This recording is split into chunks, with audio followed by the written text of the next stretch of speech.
All right. So we are picking up the Gospel of Sri Ramakrishna at the moment, and we are on the chapter called The Festival at Adar's House, chapter 26, on page 503, we just determined, if you're following along in your own book. On the paragraph that says, how can a devotee attain such love? Right, and so we've been talking about Rama and Narayana and the different stages of devotion and developing a pure love for God for its own sake. The highest ideal, they call it prema, or the Or I'm divine love. sorry. Could you mute us, please? All right. I can do this. All right. So everyone's muted. I always feel compelled because I don't like taking people's speech away from them. So I want you to know you can unmute for any reason you deem worthwhile for yourself. All right. So talking about this highest ideal of love, which is love for its own sake, love that requires no particular treatment, no particular response. It's just given by itself freely without any condition within it. And this is the highest love that one can develop for God. And it's kind of cute in a sense that Ramakrishna says that God is very, very conservative or very reticent about giving this kind of love to the devotees because God is enslaved to a devotee who has this kind of love. God can't say no to a devotee that has an unconditioned love or has attained an unconditioned love for love's sake in this world. And so this is what Ramakrishna was teaching us before. He says Rama, considered an incarnation of God, that Narada gave him that Rama offered Narada a boon because he had really appreciated the prayer. And Narada said, I don't want anything except that I won't be deluded by this Maya, this world that we live in. And Rama says, well, ask for something else. And Narada replied, I don't want anything else. I pray only for pure love. That was his only ideal. And so now Ramakrishna is going to answer the question of how can a devotee attain such a love? He says, how can a devotee attain such a love? And what's the first? Look at that. The very first means of attaining this kind of love is the company of holy people. People who share that ideal, people who are interested in being great lovers. This is the nature of Sangha, the nature of a holy company. This is why one of the reasons that we get together and do these classes and whatnot, because almost every person in the world has enough spiritual knowledge, even if they've never been taught anything, really has enough spiritual knowledge to get to the goal. It's a matter of practice. It's a matter of purifying the mind that is so difficult for us. It's not needing to know another thing or go to another lecture or hit another church or things like that. That's not the necessity. The necessity is the purification, getting rid of me and mine. Whenever we say purification in spiritual circles, we're talking about selfishness, getting rid of vestiges of selfishness in our thinking and in our being and in our actions. And so first here is the company of holy people. Be around others who are trying to love, who are conscious of loving. He says that awakens Shraddha, faith in God. Then comes Nishta, single-minded devotion to the ideal. Right? And the ideal, that's up to you. The ideal would be like a Rama or Krishna, Ramakrishna, Buddha, Jesus, any of the times that the beloved has incarnated and visited, whatever name he took, any of those incarnations are an ideal. Someone a life that you can read and see what this prema, what this pure love looks like. in the way that they lived. And incidentally, it's the reason that we remember their names. Love is the one thing that every single human being is longing for, is dreaming of in their relationships, in all of the arts and everything, as we mentioned frequently, that this ideal love is what everybody is seeking. And so to be in the company of holy people, people who are actively working on this, awakens within us that faith, in the ideal. And so that's what leads us to the second part, that single-minded devotion to that ideal, which means it is clearly the one thing that is most important in your life, the one thing that you're seeking. And so I always challenge myself with that thought. If somebody watched my day today on video, what would they think is the one most important thing in my life? And it's a really good way for us to challenge ourselves, to not just settle for the ordinary, to not just settle for the mundane, but to always keep our eyes sparked with this fresh ideal, a new way of being, a better way of being in this world, than just a consumer, than just a worker, but to actually be alive in the heart, which is sadly so hard to do these days. And so this is why we search for these things. This is why we're looking for this ideal and its fulfillment. In that stage of single-minded devotion, in that stage, the devotee does not like to hear anything but talk about the divine, about God. He performs only those acts that are pleasing to God or to his ideal. After Nishta comes bhakti, devotion to God, and then comes bhava. Next comes mahabhava, then prema, and last of all, the attainment of God himself.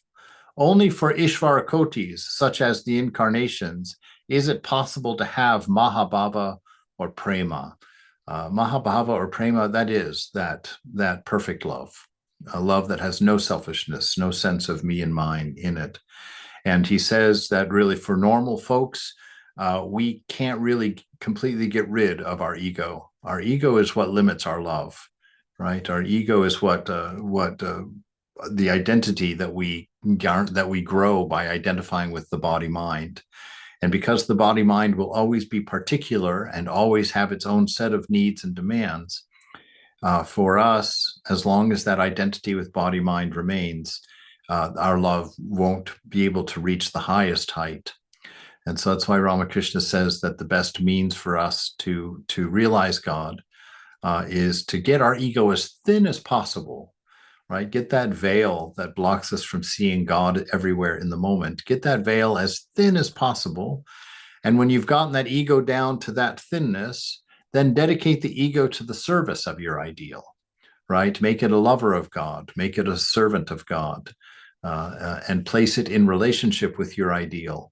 So at least always the finger of inspiration is touching you, and helping you to deal with that last vestige of selfishness, of me and mine in there. The knowledge of a worldly person, the knowledge of a devotee, and the knowledge of an incarnation are by no means the same degree. The knowledge of a worldly person is like the light of an oil lamp, which shows only the inside of a room. Through such knowledge, he eats and drinks, attends to household duties, protects his body, brings up his children, and so on. So that worldly knowledge that he's talking about is a relative knowledge. That's the knowledge of that gets stored in the mind amongst all of the other things that are known there. And it's that level of knowing. You know how to run a computer, you know how to raise your family, you know how to cook a meal, you know how to do your laundry. And anything else that you can know using the mind, that's worldly knowledge. He says the knowledge of a devotee is like the light of the moon, which illumines objects both inside and outside of a room, but such light does not enable him to see a distant or a very minute object, right? So the devotee has an idea of the transcendent, right? He has an idea of our nature being pure love and our nature being a pure and abiding wisdom. And so just that knowledge itself will lead him to a deeper knowledge that's not relative and not stored in the mind. It's a knowledge that is not referential, but spontaneously available to the person living purely in the moment with a silent mind. And that knowledge is given in the moment to the extent that every moment can be navigated perfectly by the enlightened soul, or by the soul that is in that state of quietude inside, has that internal silence, so that he knows his own nature, he can hear his own nature, he knows the nature of himself, right? The knowledge of an incarnation of God is like the light of the sun. Through that light, the incarnation sees everything inside and outside, big and small, right? The incarnation, I and the Father are one, right? So the incarnation and the absolute unmanifest, the true nature of the, not true nature, but the highest nature of the divine, that there is a direct connection there. And so he would be the rich man. Ramakrishna says, for a worldly man, we like to do studies to find out what the rich man owns. He said the best way to know what the rich man owns is to get to know the rich man. And if you get to know the rich man, then you know all of his investments and his properties and his homes and his whatnot, like that. And so by knowing God directly, the incarnation has all knowledge, sees all knowledge, has everything available to him. The mind of a worldly person is no doubt like muddy water, but it can be made clear by a purifying agent. Discernment or discrimination and renunciation are the purifying agent, right? So he's saying the worldly person is filled with muddy water, or the mind is like muddy water, which means it's easily distracted. It can't focus and hold its focus on a given topic for a while. If you get into a conversation and you say something disagreeable to them, anger is easily sparked. Pride is easily wounded or sparked, and so lots of other stuff. The mud, lots of stuff can enter into a thought process that's not necessary and not helpful.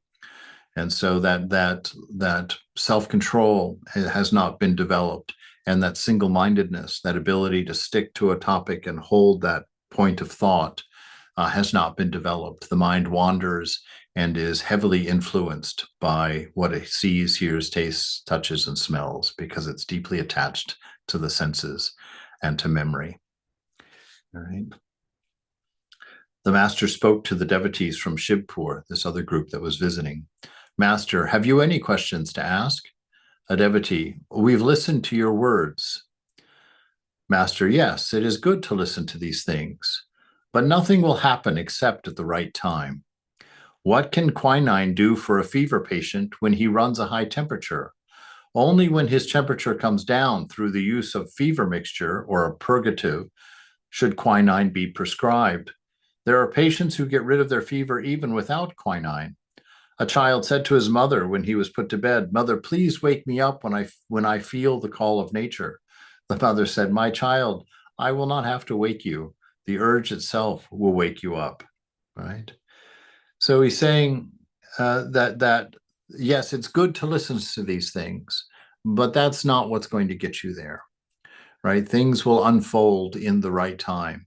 As you grow, and as you add knowledge, and as you add practice, and as you work on your discipline, and as you discern within your mind and know what is real and what is not real, and you know what your relationship with your mind is, you know what your relationship with the body is, and as those things develop, at some point it will reach a what do they call that? The tipping point, where you're ripe.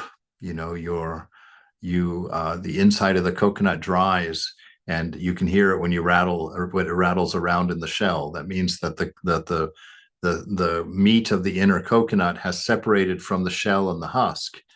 So it's a ripe coconut, and you can hear it rattle around inside. And what he means by that is it's a mature ego, which means that it has shrunk and detached from the mind and the body, right? The shell and the husk. and that it knows itself to be independent of body and mind, and it is not as deeply affected and linked to the conditions and circumstances of the body or of the mind. And so he's saying it takes time for you to ripen, and this is really what spiritual practice is about. It's about sitting in the presence of your highest ideal in meditation and basically getting a soul tan. Can we say that? Getting a soul tan instead of a suntan. You're just sitting in the presence of the divine within yourself, in silence, with focus, with discipline, possibly repeating a mantra or a name of God, which invokes the presence within you. Or if you're doing a different type of meditation, like watching the breath, that's meant to bring you into the moment, bring you to the present moment, because the present moment is not separate from the divine. It is not separate from God, right? God, there are three things that don't change. The ultimate reality, the ultimate unchanging, the divine, the pure definition of God, right? The moment, this moment never changes. This moment always is. It's here and it's now always. It doesn't begin and it doesn't end. And things pass through it like smells pass through the air, but the air itself, the moment itself, is unchanged by that. And you, that which is you, not your personality self, not the ego self, but the you of you, that which has been the same in you through all of your life, whether the body was 1 year old or the body is 60 years old, that you is unchanged within you. So those three things are absolute unchangings, and in our realization, we come to know their unity. You, the divine, and the moment being are one, right, and not separate. So he's saying, listen to these things, know these things, sit in the presence of this knowledge, and use your discernment and your renunciation as you go along to find out what is real. Right? Ramakrishna says that which changes is unreal. That which is unchanging alone is real. Right? So all of these things, you look around your room and everything seems very unchanging. Come back in 150 years, come back in however long, you'll see all the things that change, right? What is a rock today will be part of a plant. Next will be, part of a piece of wood. Next will be part of a house. Next will be part of a furniture. Next will be ash. Next. So all of these things in this world of the sense world, anything that our senses can pick up, is in constant flux and constant change. It is never what it seems to be. And so really spiritual life is the quest for what is the essence of everything? What is the thing that holds all of this together, that is even in this constant flux of radical change? What is it that remains the same? What is the string that goes through the pearls, right, to hold them all in place? And it's part of our nature, which is what he's talking about here when he talks about the child, wake me when I have to go to the bathroom. And mother says, no, that will happen in and of itself. Your spiritual awakening is inevitable. It will come to pass at the right time for you, right? But in the meantime, as we're waiting for it, like St. John of the Cross, he says that basically once you get to the edge of the chasm, when you've done all of the spiritual practice and you've purified yourself and you know what needs to be done, and you're just sitting there doing the practice, he says basically you're sitting on the chasm. To cross the chasm, only grace can take you across the chasm. So while you're waiting for grace, he says, decorate your bridal chamber. Right? And what's the bridal chamber? The shrine of the heart. It means purify yourself. Dress up the bridal chamber so that when your beloved comes to pick you up, it's likened to a marriage. When your divine ideal comes to consummate your marriage with you in your bridal chamber, you will have it in tip-top perfect shape. It'll be wonderful. It's clean, it's decorated, it's got flowers, it's got pictures, whatever.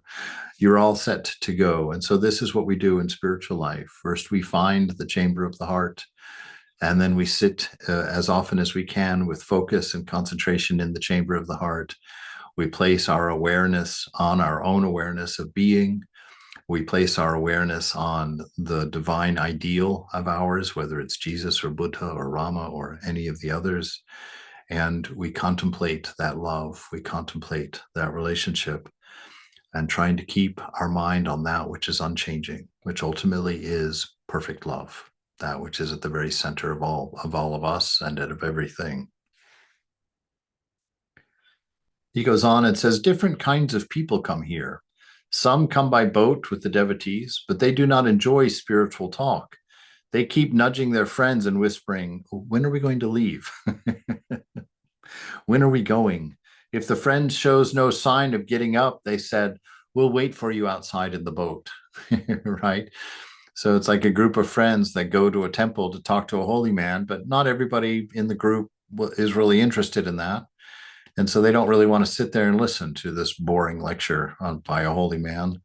They want to go out and take a look at the architecture of the temples, or go enjoy the sun by the side of the lake or the side of the river, right? He says, we'd rather wait for you in the boat. Those who have a human body for the first time need to experience sense enjoyments, right?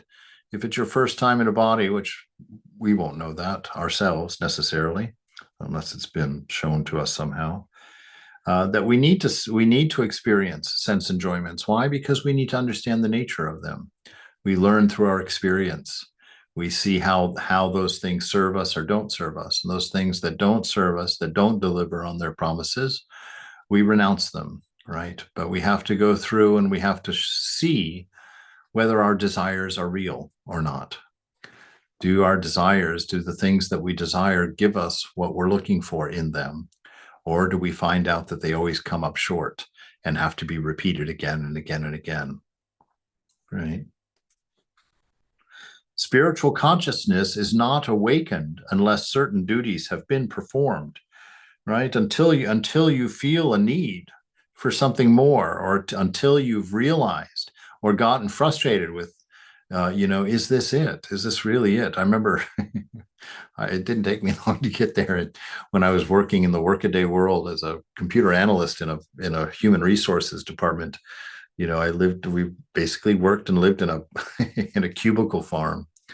And I can remember, sitting there one day looking at my situation and thinking, really, God, I used to have such dreams of what I wanted to be when I grew up. I had such visions of what this life was going to be. And now I find myself just a cubicle rat. Is this really what I am? Is this really what life is about? And that question arises, and then the search begins. What is the meaning? What is the meaning of life? That thinking, that kind of understanding eventually brought me to a point where, sitting alone on the edge of my bed in the middle of the night when I'd gotten home from the clubs and feeling sad and empty, and kind of being like, God, I'm not going to be able to sustain this life for my whole life, going out like this every night and spending all this money on enjoyment and constantly having to come up with ideas of how to entertain myself and how to keep myself interested in being. I thought, God, I've done everything right. And here I am unhappy in the middle of it. What do I do? And I remember that was the first time I ever said to myself, my name was Vance back at that time. And I said, Vance, I hereby give you permission to do anything that you think will bring you to happiness, that will bring you to a fullness. And 2 weeks later, I had sold everything, quit my job, and traveled to Prague to become an expatriate writer. That's where I started. I thought maybe being an expatriate writer is the thing to do. So I moved there and wrote 150 pages of a terrible book. Swami, what did you do in Prague? I was working on writing a book of fiction. Oh, Incidentally, it was about a monk. Idea, and I knew nothing about monasticism at that time. Certainly had no intention of ever being one. But yeah, And so we have to arrive at that point, and we arrive at that point by paying attention to life, by paying attention to what the actions, what the results of our actions are. Taking a look at the things that we're spending our time and money on and thinking, are these lasting? Are these important? Do these change the quality of my being, not just the quality of my circumstance? And to insist on having a fulfilling life. So those who have a human body for the first time need these experiences. They need to investigate the senses. They have to go out and try these different things in the world in order to awaken that spiritual element within ourselves, that part of us that is unchanging, and to find something stable, to touch something real, something that doesn't disappear and leave us hungry again. The master was going to the pine grove, and with a smile, he said to M on the semicircular porch, "Well, what do you think of my state of mind?" M smiling, "Well, on the surface, you're very simple, but inwardly, very deep. It is extremely difficult to understand you." Right. Master smiling, "True. It is like the cement floor of a house. People see only the outer surface and do not know how many materials there are under it."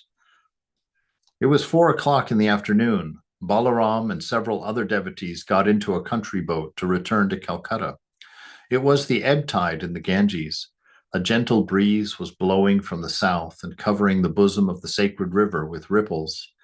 M looked at the scene for a long time. As the boat disappeared in the direction of Calcutta, he came back to the master.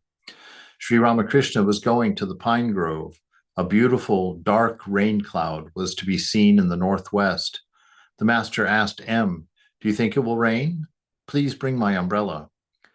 M brought the umbrella, and reaching the Panchavati, the master said to Latu, who also accompanied him, "Why do you look so sickly?" Latu, "I can hardly eat anything." Master, "Is that the only reason? It is also a bad time of the year. Are you meditating too much?" To M, "I have a request to make of you. Please tell Baburam to stay with me a day or two during Rakal's absence. Otherwise, I shall feel very unhappy." M, "Yes, sir, I will tell him." Sri Ramakrishna asked M whether he thought that Baburam was guileless. Presently, the master left them, going in the direction of the pine trees. He used to go there into that woods to meditate. After a few minutes, M and Latu, standing in the Panchavati, saw the master coming back toward them. Behind him, the sky was black with the rain cloud. Its reflection in the Ganges made the water darker. The disciples felt that the master was God incarnate, a divine child, 5 years old, radiant with the smile of innocence and purity. Around him were the sacred trees of the Panchavati, under which he had practiced spiritual discipline and had beheld the visions of God. At his feet flowed the sacred river Ganges, the destroyer of man's sins. The presence of this God-man charged the trees, the shrubs, the flowers, the plants, and the temples with a spiritual fervor and a divine joy. Sri Ramakrishna returned to his room and sat on the small couch. He began to praise a medicine that a certain brahmachari had prepared for him.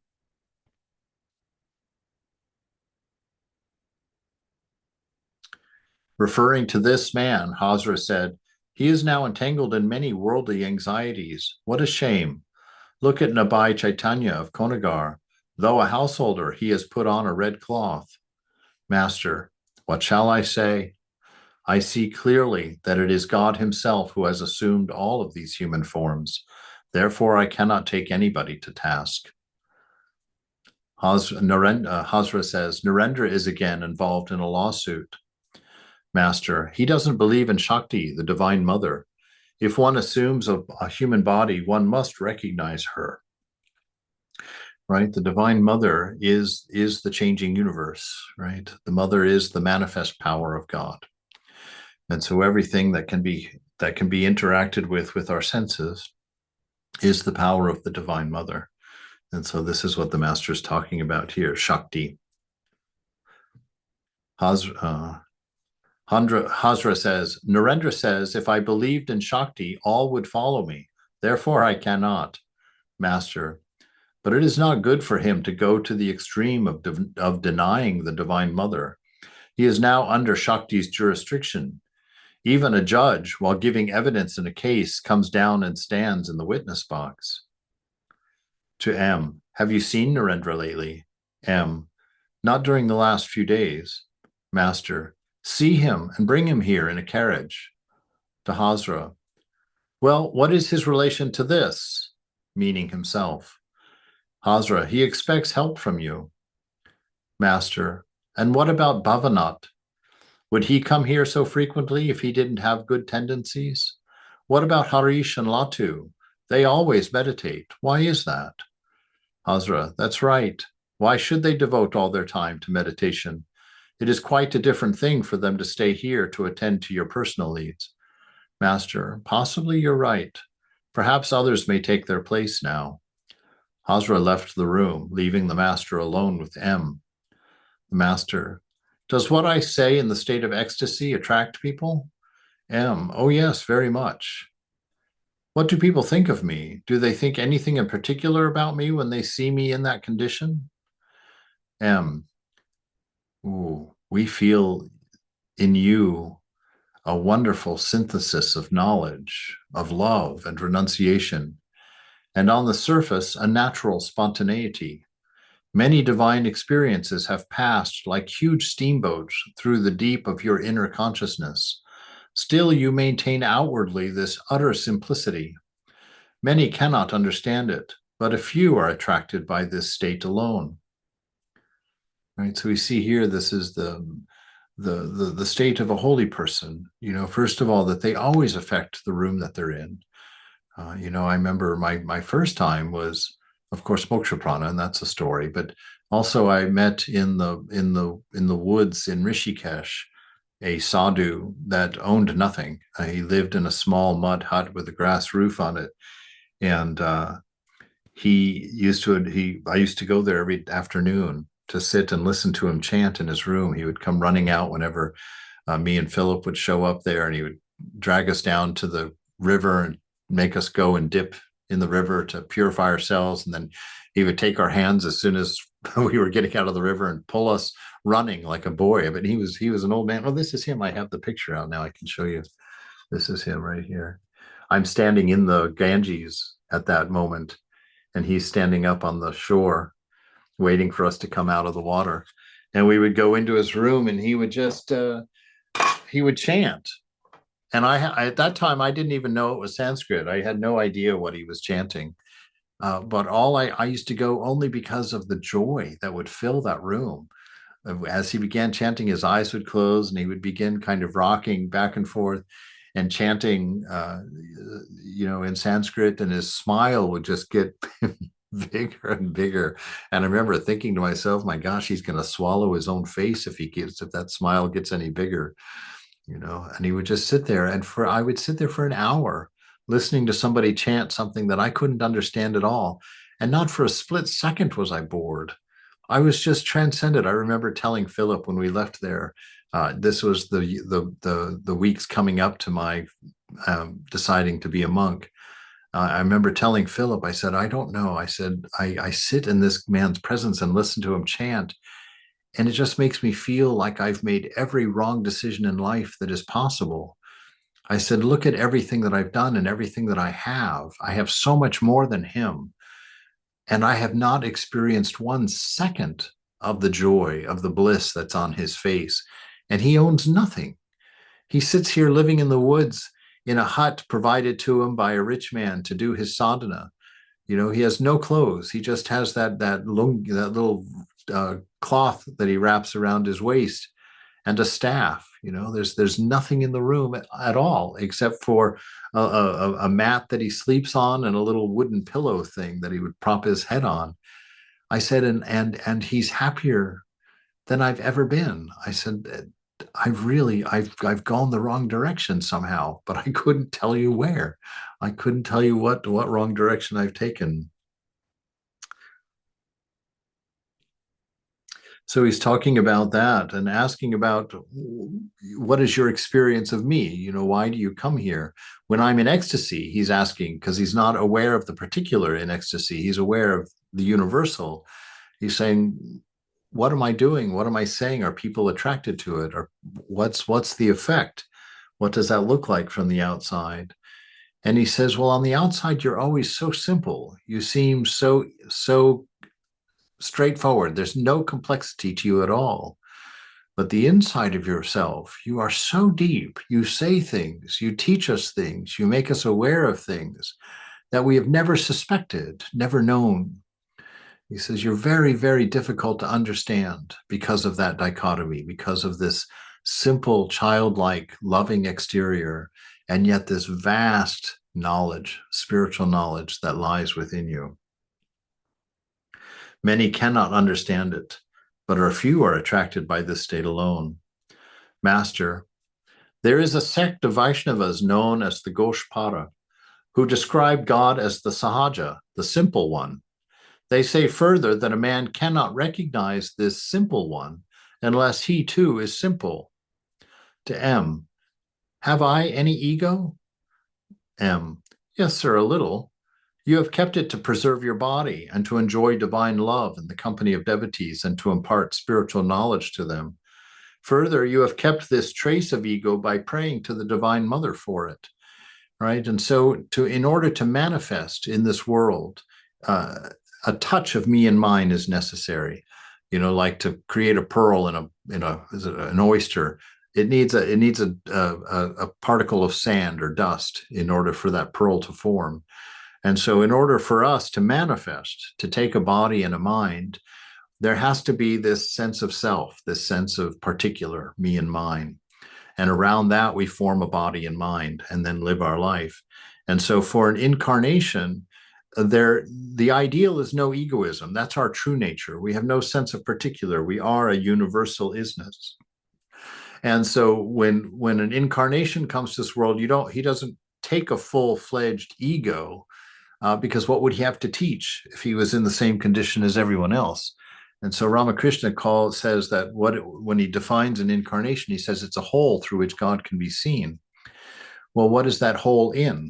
That hole is in egoism. An incarnation has the minimum amount of ego necessary.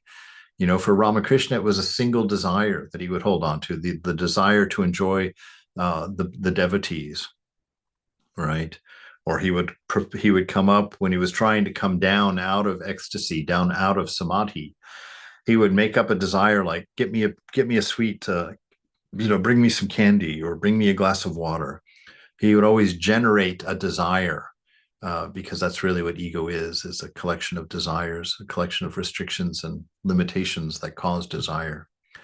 And so in order to manifest, he had to have some ego, right? And so he would pray to the mother to give him an attachment to the devotees, to the holy people, so that he could stay embodied and share his teaching, share the things he had that he was here for. Master, no, I have not kept it. It is God himself who has left it in me. Right?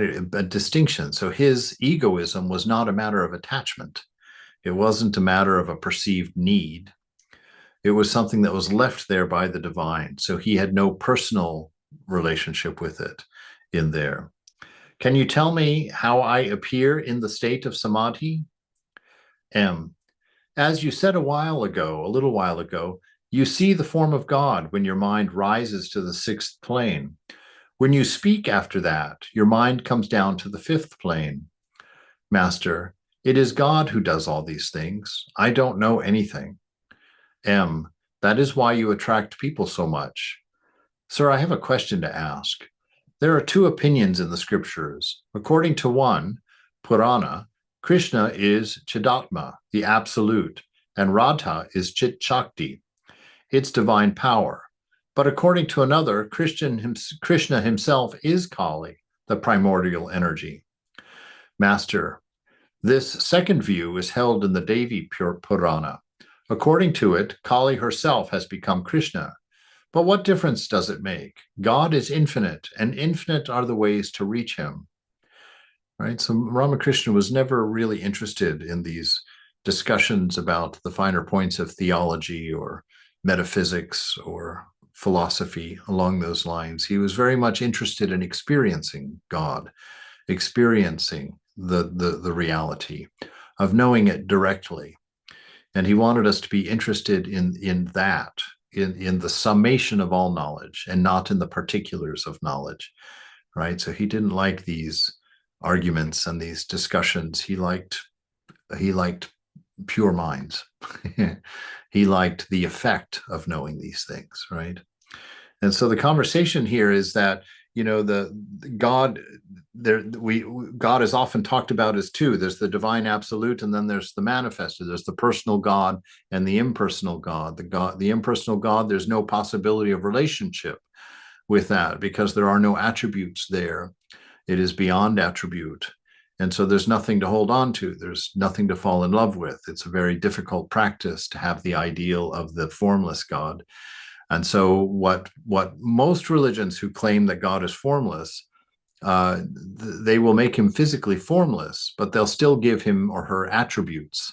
God is loving, God is forgiving, God is eternal, God is all knowledge, God is strong. So things like that, they attach to God and build a relationship with those attributes. But God the formless, when they say formless, they don't just mean without a physical form, they mean without any attribute or the summation of all attributes. Both of them would be the same. He either has all attributes, which means that you can't identify him by an attribute because he has all of them, or he has none of them, transcendent to all of them. And so they'll say that okay, so you've got this God, the absolute, but then you've also got a personal God. And some say that the personal God, or the Shakti manifestation, has become everything. And Ramakrishna is not interested in answering that question, but basically he does, in fact, teach us that they are ultimately one, but we experience them as two, right?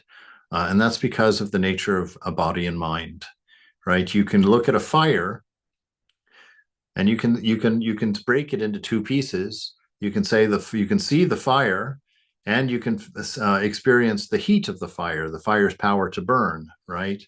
And those are two separate things. Why are they two separate things? Because we have two senses that we're looking at it with.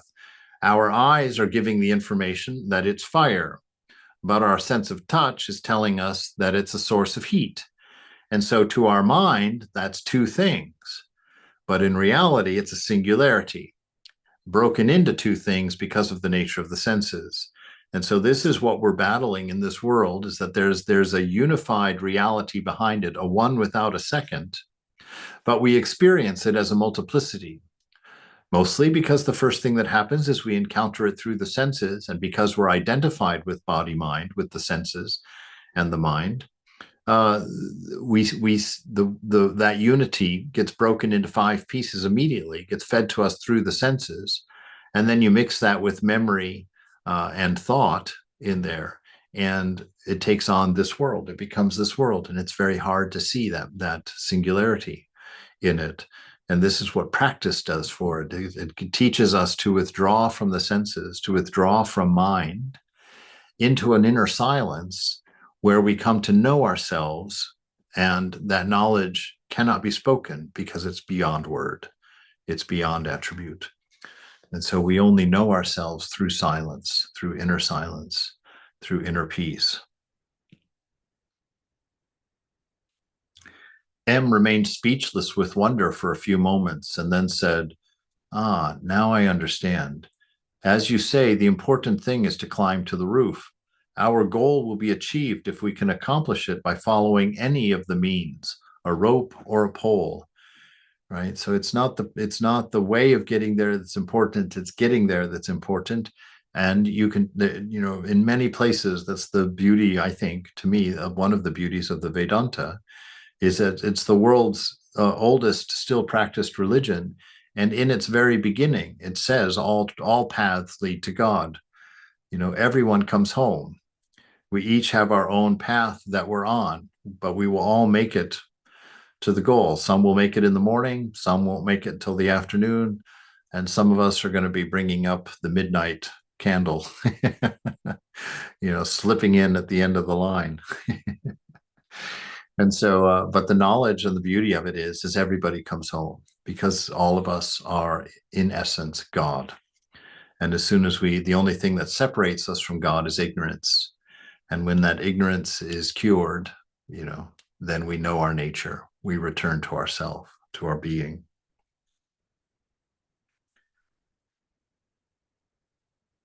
So our goal will be achieved if we can accomplish it by following any of the means, whether it's a rope or a pole. Master, it is through the grace of God that you have understood that. Without his grace, doubt is never cleared up. Right? So all moving forward is because of grace. Right? We learn from our mistakes because of grace. We experience truth in ourselves because of grace. We make progress in unselfishness because of grace. Anything that allows us to move forward is because the winds of grace are always blowing. And if you put up your sail, you can catch it and you can move forward, you can grow. Life takes you to the goal if you have a life of discernment, a life of paying attention to the moment. If you fall into habit, and you just fall into cycles, it's going to take a long time to get to the goal. You're getting caught in all the eddies on the side of the stream.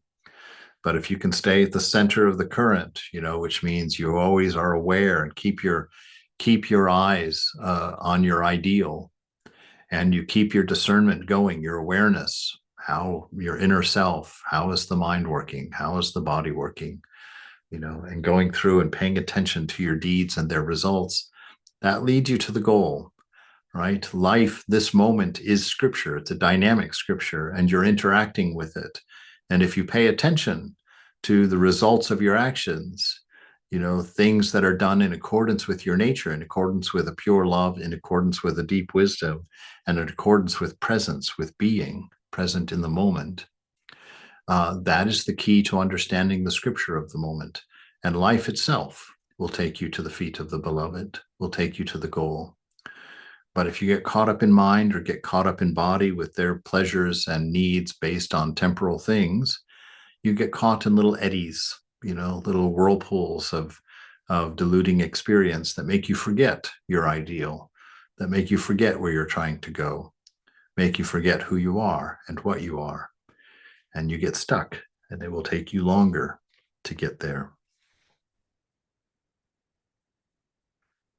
All right, the master teaches M. The important thing is somehow to cultivate devotion to God and love for him, right? So Ramakrishna was very much a proponent of the path of bhakti, the path of devotion.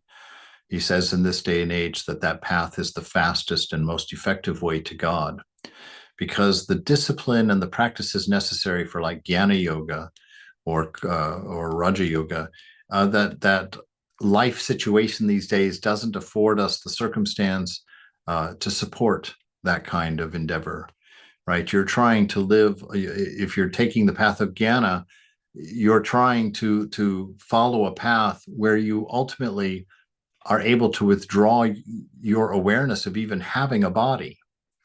But you live in a society that only interacts with your body. And we live in a world now where we can barely afford to make it through the day without working. So he says in this day and age, it's about the stomach. You have to feed yourself. You have to clothe yourself. You have to find shelter. There are countries and circumstances, even modern day India, where you don't have to be that entangled in the world. You can renounce and become a wandering sadhu, and the culture still will take care of you, will still feed you. But he's saying in this day and age, bhakti is the fastest way to get there. Devotion is the fastest way to get there. What is the use of knowing many things? It is enough to cultivate love of God by following any of the paths. When you have this love, you are sure to attain God, right? Why is that? Because God is love. And if you're growing love within yourself, growing a recognition of love, growing the expression of love, then you will begin to see love. You'll begin to see God everywhere. Afterward, if it is necessary, God will explain everything to you and tell you about the other paths as well. It is enough for you to develop love of God. You have no need of many opinions and discussions. You have come here to the orchard to eat mangoes. Enjoy them to your heart's content. You don't need to count the branches and the leaves on the trees. It is wise to follow the attitude of Hanuman. I do not know the day of the week, the phase of the moon, or the position of the stars. I only contemplate Rama, his highest ideal, you see. M. I now desire that my activities may be much reduced, that I may devote myself greatly to God. Master. Certainly your desire will be fulfilled. But a Jnani can live unattached in the world. M. True, sir, but one needs special power to lead an unattached life. That is also true, the master says. But perhaps you wanted the worldly life. Krishna had been enshrined in Radha's heart, but Radha wanted to sport with him in human form, hence all the episodes of Vrindavan. Now you should pray to God that your worldly duties may be reduced, and you will achieve the goal if you renounce mentally. M. But mental renunciation is prescribed for those who cannot give up the world outwardly. For superior devotees, total renunciation is enjoined, both outer and inner.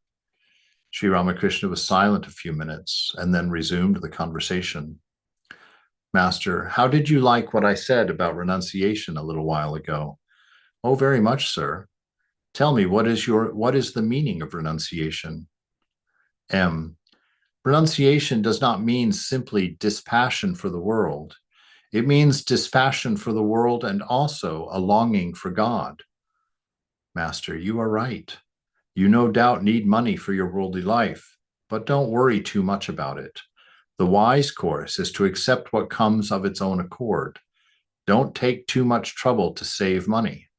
Those who surrender their hearts and their souls to God, those who are devoted to Him and have taken refuge in Him, do not worry much about money. As they earn, so they spend. The money comes in one way and goes out the other.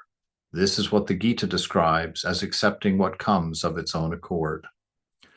All right, we're going to stop there. Swami, have you ever met anyone that behaves like that? They really don't worry about money or getting a new job. It just lets the job find them and don't. Just a moment.